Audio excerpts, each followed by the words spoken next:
All right. We're back. The competition timeout. I'm your host Nando back again. It is Friday, heading into the weekend, heading into the last week of preseason. And that means we'll have 2 weeks till the regular season starts. This weekend is week 0 in the NCAA. Um, big football weekends ahead. Yeah. So if you've been watching the previews, I thank you. Like, subscribe, share, comment. It is very important. It'll help us all out to bring out more content or better content. You know what I'm saying? And all that. It'll just really help us out. Not just this show, but all the other shows we do here on the channel. But thank you. Thank you, guys. All right. Today we finish the NFC South. We are going to finish with the Houston Texans. They are the defending division winners. Um, they went 10-7 last year in D'Amico Ryan's first year. Um, and he's back. His offensive coordinator, Bobby Slowick, is back, who got a lot of interest from other teams. And their defensive coordinator, Matt Burke, is back. So that is really, really good. In the offseason, they didn't lose anybody big, but they did sign a couple key pieces that I'm really excited about. This is a team I'm not a Houston Texans fan, like day to day, but this team excites me. In the way they're going, the leap that they made last year. Um, at linebacker, they signed Aziz Al-Shair, the former 49er, but most recently the former Titan, who had a really good year. He's familiar with D'Amico Ryans. He was with the 49ers. D'Amico was there as the defensive coordinator. So there's some similarities there. He'll know the defense. He's right there in the middle. Uh, Daniil Hunter. So they added a veteran pass rusher. Daniil Hunter's 29 to a 2-year, $49 million contract. Really good deal. He'll line up opposite of their really good rookie that they drafted last year, well, second year player now, Will Anderson.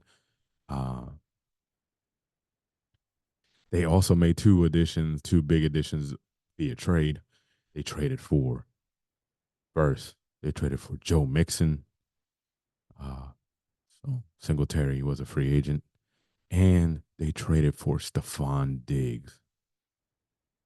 And the picks that they gave up weren't really crazy. They gave up a second for Stephon Diggs, 2025, and they got back a sixth and a fifth. But Joe Mixon, they gave up a seventh in the draft that just happened. Um, yeah, and then they added, they peppered around, added to the roster that they already had from last year that went 10-7. And let me tell you, I am excited not only from the fact that they did basically a rebrand with the uniforms. I like the new uniforms. Some people are like weird about it, but I like the new uniforms. Good for Houston. Right as they're, they got this young core, young players, young coach, and we've changed up the uniforms. And I think that's great. In the draft, they added Lassiter, the cornerback from Georgia, and then offensive tackle Blake Fisher from Notre Dame. So they added some, and then a couple more picks after that. They added some pretty decent bodies in the draft. So, I mean, offensively, well, as a whole, as a team, this is what every smart team has tried to do. Uh Not saying that it's worked out every time, but if shown they've been in positions to possibly win a title. And what I mean by that, the strategy is you take advantage of a young quarterback on a rookie deal. Obviously, they're not taking big chunks like they were once they get their first contract or second contract at the quarterback position. And then you build around him. You spend the money on the people around him. And then when it's time to pay him, obviously, you got to make some decisions. CJ Stroud, awesome rookie year. They went 10-7. He had a great year. Can he build on that? I think he can. if everybody stays healthy and he stays healthy, um, this will be, I mean, Stephon Diggs, Tank Dell, Nico Collins, that's their top three receivers. Um, even the depth on the squad is pretty good. Noah Brown, Quentin Cephas, Robert Woods, Ben Skoranek, Steven Sims, John Michie, Xavier Hutchinson. There has been bodies here. There is depth there. At running back, obviously they added Mixon. They still have Damian Pierce. So that's a pretty good 1-2 punch. They added Cam Akers. That could be a great three-headed monster, and they could spell each other. Dalton Schultz re-signed, who they signed last year to a one-year deal. So they're tight end. They're good. Still believe in Brevin Jordan. He's on his last year of his deal. This line is pretty decent. Obviously, they have Laramie Tunsil at left tackle leading that way. They have they have also Shaq Mason in his second year there, the veteran, and they had Cam Irving, a guy that could play both tackle sides, backup. The line is decent. It was decent last year. It'll be decent this year. Last year, it actually struggled. Sorry, they weren't as decent. They struggled because of injuries, not because like they didn't have the talent. The injuries just took away that talent. So if they can stay healthy on the line, it, it's going to give CJ Stroud even more time than he got last year, and he got some time last year. So defensive line, as I talked about, Will Anderson on one side, Danielle Hunter on the other. In the middle, you have some bodies there that they signed to bring in. Tim Settle is there. Um, Atukasi is there, who came from the Jaguars. So they have some bodies there. Defensive line should get some pressure. Al Shahir, like I said, he should play the middle. If not, the outside is still good. Um, it'll be probably like a lot of two linebacker here with this, the way the league comes out. Henry To'oto, the linebacker from Alabama, second year. You got Christian Harris, a young guy there. So they got some bodies at linebacker, but I'm not worried. Their former coach is a linebacker. He'll have them ready. In the defensive backfield, obviously they got the veteran Jimmy Ward at safety, who they just extended. That's on one side. They have Jalen Petrie in his third year. Um, really good 2 years, solid 2 years there. So safeties are pretty good.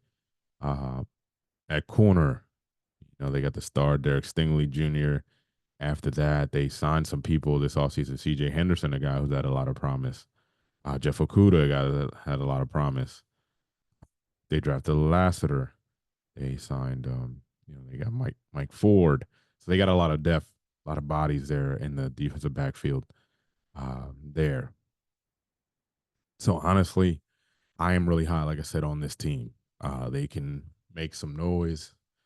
I like the way they're built, taking advantage of, like I said, that new strategy of putting everything around a good quarterback that you found in the draft for cheap. Um, I think they'll win the division again. Might be a game or two better. It might jump to 11-6 or 12-5. Let's jump to the schedule. The Colts to start the season, I think they should win that. The Bears, they should win that. The Vikings, they should win that. Jaguars, they'll win that. It's at home. Bills, they'll probably lose that. New England, they'll win that. Packers, probably lose that. Indy again, I think they'll win that. I think they'll sweep Indy. Well, actually, no, Indy will win that. Sorry. So they got 3 losses. They're 5-3 going after week 8. The Jets, they could get one over on the Jets. I'm gonna have them win the Jets game. They're gonna lose the Lions game. So they're 6-4.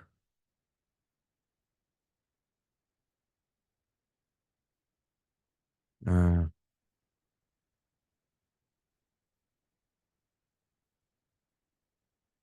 one of these games they're gonna have to win. I think they'll beat the Titans. They'll sweep the Jags. So 1, 2, 3, 9, and 4. Um, then they after the bye they got a late bye, which is good. Then they got the Dolphins at home, Chiefs in Kansas City, Ravens at home, and then Titans. I think they'll probably sweep the Titans, maybe. I know I said it on their preview that they could split. It's a possibility, but I really like Houston. Um, so they're gonna have to win one of these games. It could be Miami. Um, they're not winning Kansas City, I don't think. So that'll put them at 5. They'll beat Tennessee. So they gotta win one of these games to get to 11-6, which should win the division. Um, like I said, one of these games that I got them losing, they could end up winning. This team is really good. As the season go on, they'll probably get stronger when these pieces like blend together. Uh, and but really excited. I mean, you can't ask for better weapons for the second year guy, CJ Stroud. Kept Nico Williams, Tank Dell, guys he's familiar with. They added Stephon Diggs, at least for a year. They got Joe Mixon. I mean, the line's pretty good. The defense got better, especially with the pass rush. Boy, Anderson won't be doing all the work. I mean, this team is high hopes if they stay healthy. Like I said, they could improve by a game or two to from 10-7 to either 11-6 or 12-5. Honestly, but like everything, it depends on health. And like I said, they're gonna have to get a win that we didn't think they were gonna win. It's one of those teams, um, you know. But yeah, I really high on this team. This is a team I will look forward to watching this year. Aside from my favorite team, honestly, if they're not on at the same time, I'm gonna be tuning in, and if they're on at the same time, I'm gonna be checking it. Doesn't matter. But yeah, all right, guys. Thank you for tuning in once again. We will come back um, with the West. I know the season's approaching, so we might have a couple of double episodes. So look out for that. We'll start with the NFC West and then the AFC West, and then we'll finish with the East leading into the season. So yeah. All right, guys. Thank you again. Peace out.